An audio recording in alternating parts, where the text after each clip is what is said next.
That is why under the Trump administration, we're strongly defending religious liberty. We're bringing back faith in America. We're bringing back God. There are many signs that religion is coming back, and now it's no longer signs. It's just coming back. There has been a tremendous renewal in religion, faith, Christianity, and belief in God. Tremendous renewal. Unquestionably, there has been. President Trump, over and over again, talking about a religious revival. And for the first time, there is an American pope leading the Catholic Church, Pope Leo, with recent criticism, though, over Trump's conflict with Iran. Hopefully he's looking for an off-ramp. Hopefully he's looking for a way to decrease the amount of violence, of bombing, which would be a significant contribution to removing the hatred that's being created and that's increasing constantly in the Middle East and elsewhere. So I would certainly continue to give this call to all leaders of the world to say, come back to the table to dialogue. And it's not the only thing that Pope Leo has been critical of the administration on. Guess what? Few American Catholics actually care what the Pope has to say. With us now, Monsignor James Lisante, host of Personally Speaking, pastor of Our Lady of the Lords. Don't worry, Monsignor, I will not ask you to speak ill of the Pope here, but there does seem to be, especially on Easter weekend, it does seem to be, I don't want to call it a schism, but a big gulf between a increasingly liberal Catholic Church at the Vatican and an increasingly conservative view by American Catholics. How do we explain that?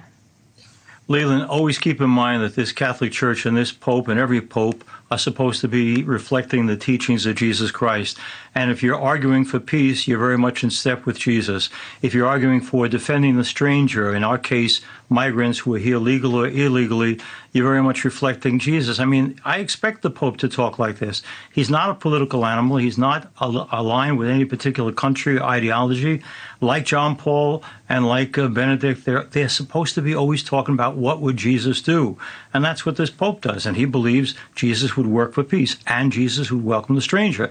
Now, I'll make the case, too, though, that the Church also gives itself an out, because if you read the Catholic Catechism, they say, but states, governments have the right to protect their borders and to decide who comes in, who doesn't. So the Church says both things. On the one hand, we have a right to control our borders. On the other hand, we should be as merciful and kind as we can be to the stranger. So we're called on to do both. But yeah, this Pope is reflecting Jesus, not the politics of our age. Well, it sounds a little bit like weathermen and economists on one hand, and on the other hand, there is this sort of amazing thing that has happened, though, which is, especially among America's youth, there is this sudden interest in the Catholic Church. Washington Post had a big article about it, about especially why young men are coming towards Catholicism. One of the things they said, they were looking for girlfriends as well. And here's one of the people they interviewed, Anthony Gross. Take a listen. Come to church with me and 200 other Gen Z Catholics in New York City. My name is Anthony, and as a young adult, I know my generation struggles with purpose and connection. And so to fill that void, me and this girl named Kate got the random idea to start hosting pizza socials before our church's Sunday night mass, and they're kind of popping off.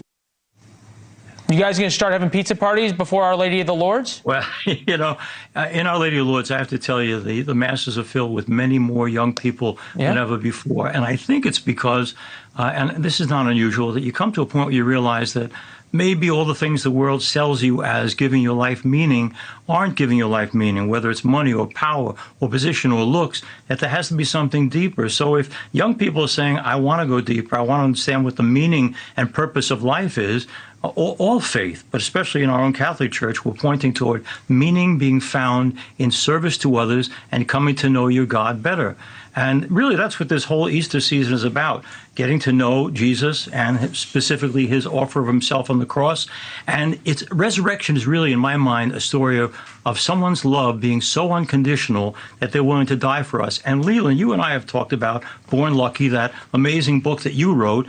You might not believe this, but your father, though he identifies as Jewish, your father is a Christ figure. He decided early on when you were told, or they were told about you, that there wasn't much promise, that he was going to lay down his life and love you unconditionally and be there for you.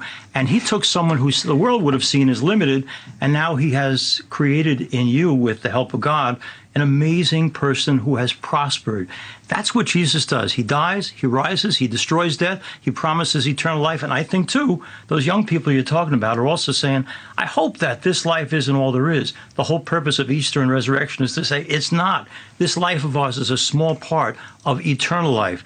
And there's a lot of people out there like me who do believe that, Leland, and I think it's why people are coming back to church in great numbers.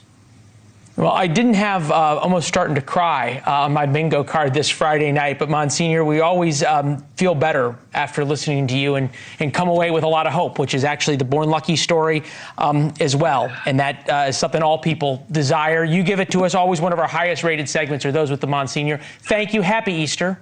Happy Easter, Leland. Thank you. Love to your dad and mom, too, all right?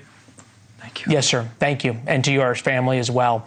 This Saturday, Chris Cuomo's special, The Mystery of Easter, 8 p.m. Eastern, 7 Central, exclusive access to where Jesus walked and died during his time in the Middle East. One thing for tomorrow when we come back.